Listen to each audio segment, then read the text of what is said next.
want, you can still do a wash, but it's not even necessary. You can just leave it at this. This is more than most people painted in their lifetime. They'll probably go, wow, this is amazing. I didn't know I could do this.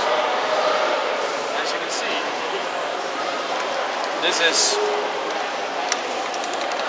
4 minutes worth of painting. Yep. But you give that away to somebody to go, this is awesome. And you say, look, next time you come into the shop, I'll show you how to paint some more of these details and bring them in. You'll also find that if someone is really interested, they'll ask more questions. So at that point, if someone is like, oh, but how do I do this? How do I do that?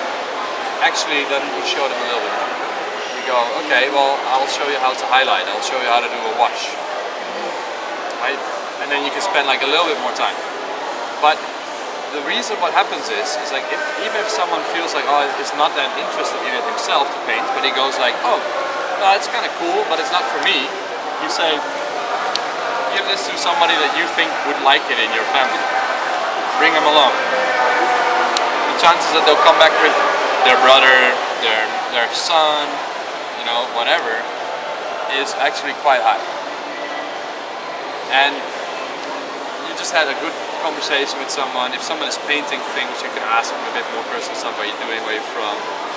You know, what do you like? But essentially, the important thing is, I never asked the customer to sit down. It's just like, come on, try it. Any questions about it?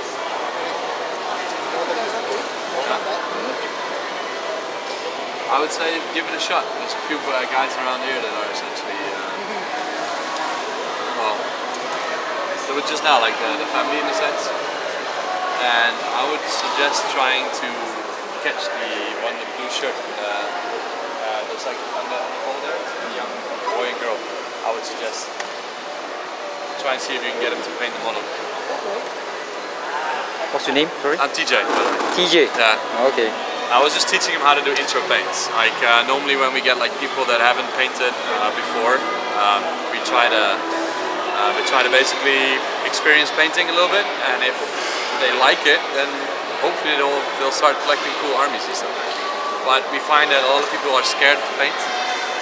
So the best way to help people get over their fear, we just give a hands-on experience. That's what we do. So you're part of GW, right? I work for Games Workshop, yes. Okay. Anything interesting to show me? Well, I can. One of the things you can do is you can set up your camera, and I can give you a painting intro if you want. Have you painted before? With markers, yes. Okay. Well, sit down, set up your camera, and I'll do a painting demo with you. Oh, you paint and you show me. Okay. Well, you're gonna paint, but I'm gonna show you how to do it. Trust me, I've taught thousands of people. I've taught someone with Parkinson, and they did an awesome job. How long will it take? 5 minutes. Okay, 5 minutes.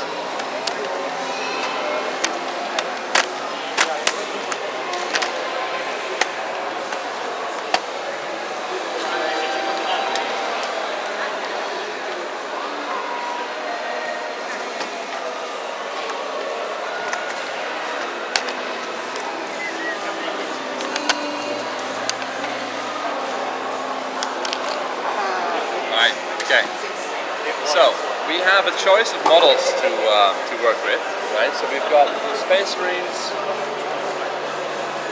Elves, High Elves in this case, and Men of Gondor.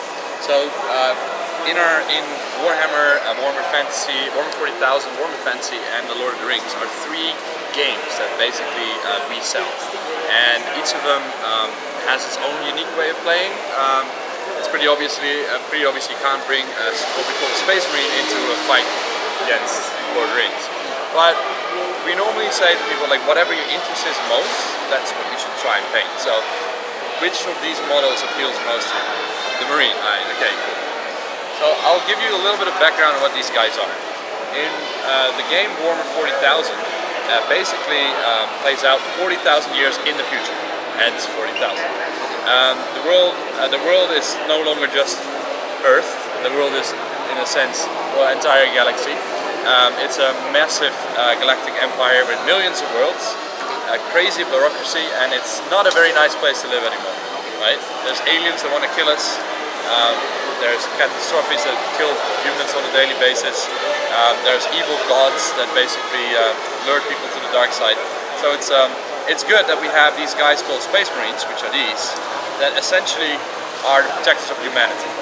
These guys are genetically engineered super warriors. They're about 2.5 meters tall. They have an extra heart to deal with the extra blood circulation they need. And they have a sort of like a bioengineered lung that allows them to breathe poisonous fumes and filter it and stuff like that. They're nearly unstoppable. On top of that, they run around in these power suits that they call power armor that essentially make them weigh about 2 tons. So it's like a very strong guy in a tank-like robotic suit. Now, how do we paint these guys? So essentially, the choice of colors are like this. For base colors, we're going to make a choice between either blue, red, or green. So which? Green. Red. Right. Okay. So take this here. This is your model. Now, whenever we use paints, right, we shake them up a little bit, and then we open them up. These are acrylic paints. They're water-based. So they. Nice thing about them is they're not toxic. Would recommend drinking them, but because they taste funny, I know. It's something that is a bit of a painter's joke, don't worry. But essentially what we're doing now is like we're thinning down the paints a little bit. This one is wet, this particular brush, so I'll just move it around.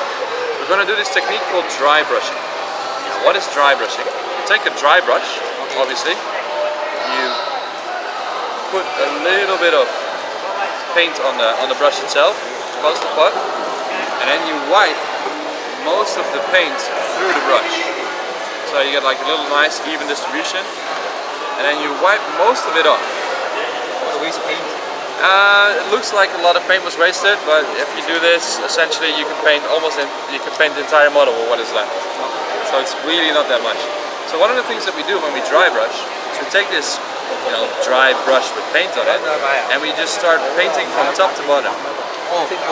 Yeah, and what happens then is you only hit the higher areas, and you get this very nice. Yeah, well, essentially, if you keep doing this, you won't hit the deep areas, so you get this nice shadowy effect. There you go, and it gets a bit of a weather type of look. So you give that a shot, and just do it quick, big strokes.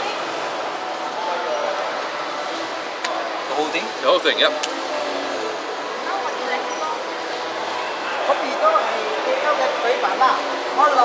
Even the backpack? Yep, everything. Now it looks better already. Yep, yeah. I mean, the thing is, with the longer you do this, the sort of more coverage you get can get it like very nicely covered, or you can leave it like this and make it look like it's old and worn.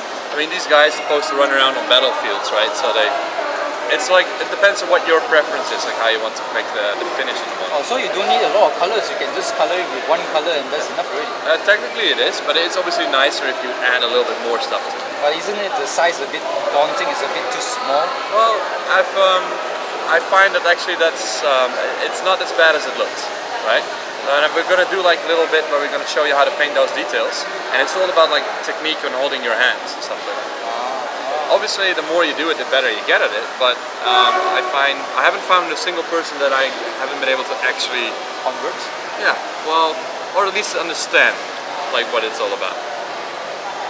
It's good enough. Well, let's have a look. It's all up to you in that sense.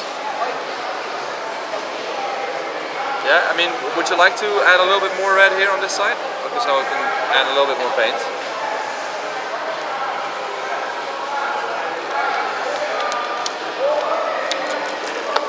Doesn't taste of anything.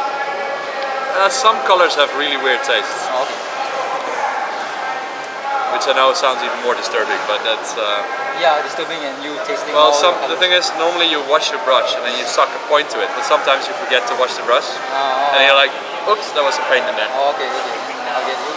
So I would do this side a little bit more. And you can press a bit harder even if you want. There you go. And you want to try and get the top as well.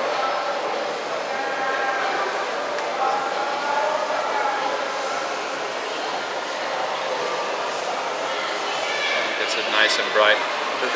In the background, these guys don't really run around in in camouflage colors, because their armor is so tough and they themselves are so tough that they seldom fall. So the scariness of someone walking around in the battlefield without armor, without like camouflage, sort of helps them out more than actually just not being seen at all. So have you played the THQ game? Yes, yeah. Is it nice? Yeah. It's been. I think the first one was nicer. Came a little bit closer. The second one, I haven't played that much. But actually, the color scheme we can do with this is the color scheme that came from that game. If you want. Did you play that game? Not that much. I prefer Company of Heroes. Ah, right. Okay. Same developer. Yeah, same developer, same. Right. Right. Okay. So this starting to look quite nice already, right? So what we're gonna do now is first wash the brush.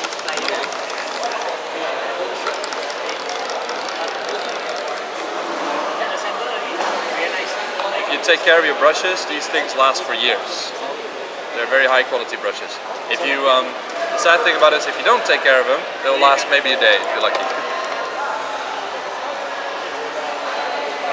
It's nice and clean right now. Okay. Is thinner bad for health? Sorry? Thinner. Thinner. Yeah, but we don't use thinner.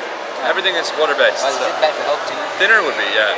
But it's that's something that old oil paints tend to use, and there's still uses for them. But all our ranges are fully water-based acrylic, so we don't use any thinners and no chemicals. So the people who do airbrushing, they are susceptible to. Yes, there is. But lately, even in airbrushes, people start to move more towards acrylics. So. Yeah, so like this, like there's no odors, no nothing. It's very easy to clean. Like a little thing like this, you take a bit of hot water, like boiling hot water, dip it in for like a few seconds, and then you just wipe it off like that. Also, water won't won't brush it. No. Like this, for example, right now, I can do as much as I want, but it needs to be hot. Yeah, yeah, but even then, like if it's hot on the model, like because of the base coat that we use, you won't be able to get it off. If it dries, like if you a lot of it dries, right, into your clothes, you can't wash it out. That's it. It's very nice materials to work with. So it's a good substitute for thinner base. Yeah, correct. Yeah. And the pigment levels of these are very high. So if I were to add like a lot of water to this, I would still be able to cover very nicely. And so that's why I'm saying it's like a pot like this looks like a small pot. But unless your army base color is like this, and you need to paint like 500 miniatures, you probably need to buy maybe 2 pots of this. It's very rare to have to like replace the pot unless you forgot to close it and dry it out. So how are you going to dry? I mean, can you actually solidify it with hot water again if you? If it's completely dry, that's it. It's done. There is some really crazy chemicals that allow you to do it, but then I would say like the chemicals that can do that tend to be more expensive than just buying a new pot anyways. Because one of these is like 10, 15 ringgit. Okay. So okay, now obviously we wanted to paint some details, and we use these smaller brushes for it. As you can see, there's quite a good point on that. When we paint, right, let's start with the gun, right?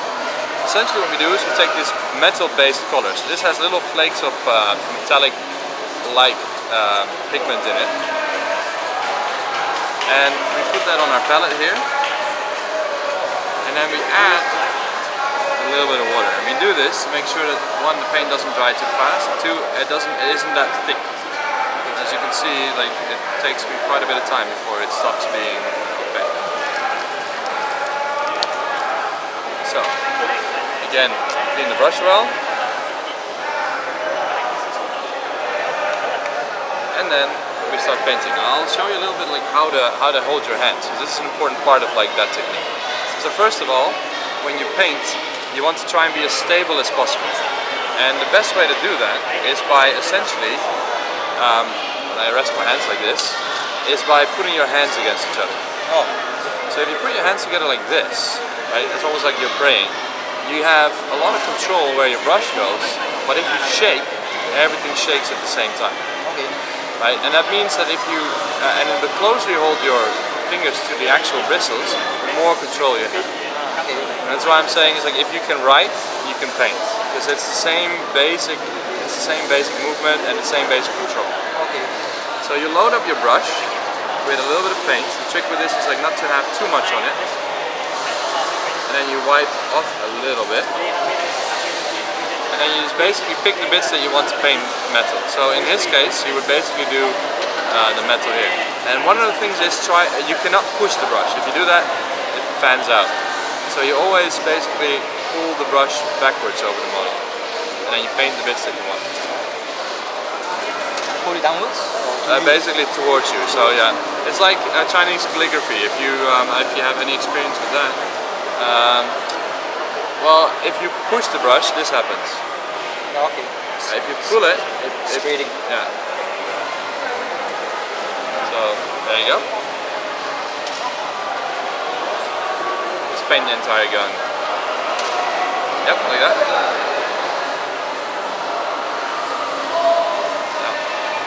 Yeah, that's great. It's quite easy, yeah? Yeah. With this technique. Now, in order to make it even easier for you to reach places, you can twist the model. Like, so for example, if you put the model in your hand like that, it's actually easier to reach the top of the gun. And because this paint dries so fast, actually like the red that we painted just now, it's already dry. It's already set. So you can actually use this for Gundams? Yep. Any kind of model. Ah. Right. So I mean, essentially the basic techniques are all the same. One of the nice things about painting Games Workshop models is that once you've actually painted quite a few models, you can also play a game with it. Ah, okay. Right. So I mean, some people just make dioramas. Some people make armies that they use in games to play. It's really up to how people want to collect models. The nice thing about painting in general is that I always find it is not that difficult to learn, but it's like really difficult to master. And I've been painting for ages. I still learn new stuff every day. And one of the things you notice is after a while, the actual bristle is starting to fan out. What you do is you clean the brush by just dipping it in and sort of wiping against the side of the brush, the side underwater against the side. So essentially that's like this. That takes all the paint out, and then you just get a point to it again, load it up with a little bit of paint. Yeah. Wipe most of the paint off again so that you get like a nice little straight. Yeah, correct. And then you just paint again.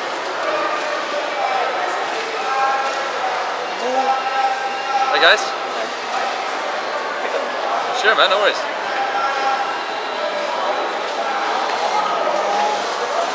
You're from Britain, right? Sorry? Are you from Britain? Not originally, no. Australia, right? Holland. Oh, really? Yeah. Holy shit. But I haven't been there for ages. So. Holland is what, tulips, isn't it? Well, a little bit more than just that, but yeah, we're famous for that. Tulips and windmills. And orange color. Yep. There's a lot of that going around at the Winter Olympics at the moment. It's not there, right? It's in Russia. No, I know, but a lot of the orange color obviously is being shown at the Olympics. We're not doing too bad. I think we're 4th above the US. Just pissing them off a lot.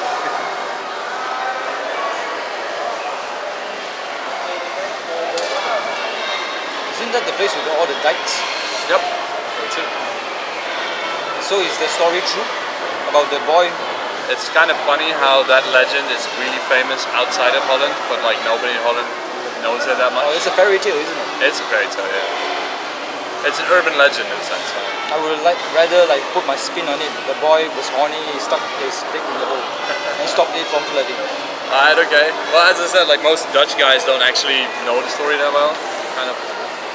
I mean, the funny thing about it is, I guess, you know, the concept of living below sea level scares a lot of people to death. But if you're actually in Holland, then low-lying countries. Yes. Alright, that's it. Looks pretty good, right? So we clean the brush again. Now, there's one more thing that I can do. Is, if you want, we can paint this one little extra thing on the side here. to give you a bit of an idea of like how that looks. Let's see what would be a nice color to do.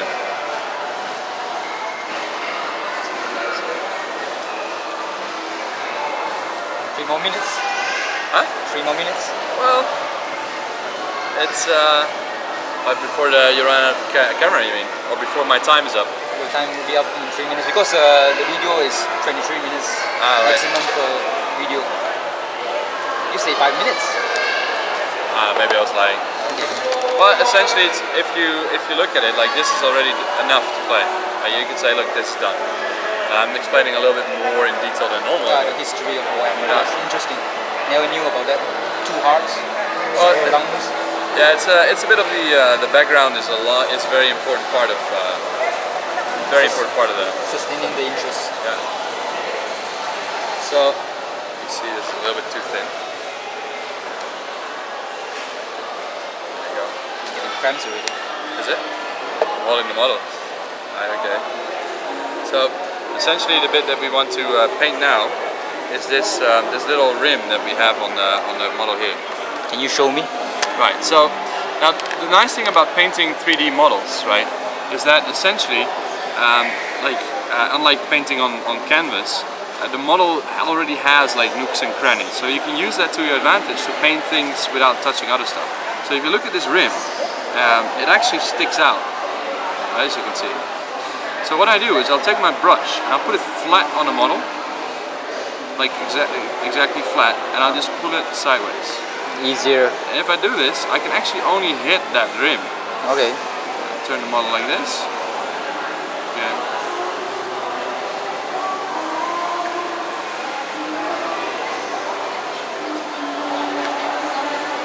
There you go.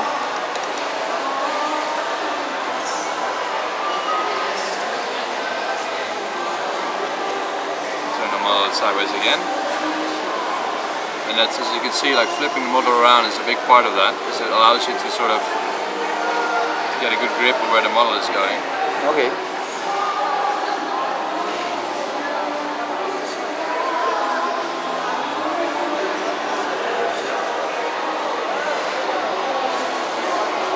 There you go. Okay, nice one. Right, and that's essentially, as I said, it's like just letting the model do the work for you.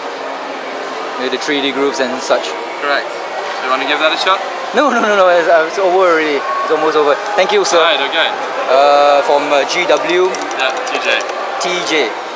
TJ stands for Just TJ. Just TJ, who's wanted by the Interpol. So thank you.